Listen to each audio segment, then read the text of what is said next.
The country going over a so-called fiscal cliff could lead to a big loss for Michigan families.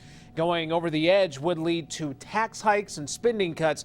And as Brian Johnson reports, seriously also impact your child's education. This drawing. Okay. These 4th and 5th graders from Explorer Elementary in Williamston are excited to take part in a week-long science lesson at Impression 5.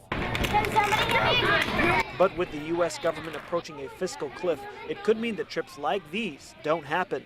That's because under the current law, among other programs, there will be more than $1 billion in cuts to education spending. If our nation truly wants a world-class education system to prepare students for a globally competitive future, then we would strongly urge Congress and the administration to amend the Budget Control Act. While these kids learning at Impression 5 aren't too concerned with the fiscal cliff, their parents and teachers are thinking about it. You begin to feel just kind of powerless with what's going on and people who are making the decisions without, I think, really understanding what's being lost, because once it's lost with these kids, it's lost forever. The fiscal cliff could mean a weakening of the economy, a rise in unemployment, and throw the country into another recession. Recession is a nice economic word.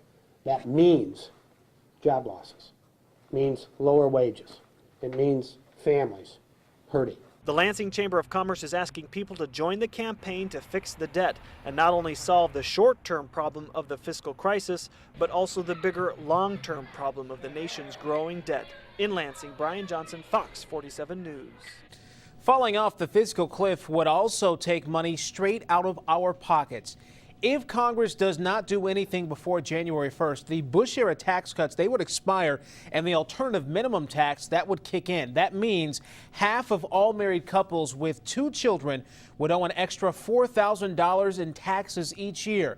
That's on top of the additional 2% payroll tax increase for most workers, because the 2011 temporary payroll tax also expires. And added in the automatic spending cuts in about 1,000 government programs. That includes defense, Medicare, and extended unemployment benefits. And stock market analysts have predicted it would also send the country into another recession, which you heard in Brian's story.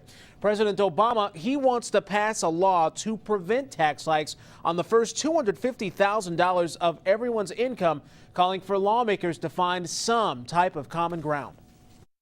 Today I'm meeting with CEOs of some of America's largest companies, and I'll meet with leaders of both parties of Congress before the week is out, because there's only one way to solve these challenges, and that is to do it together.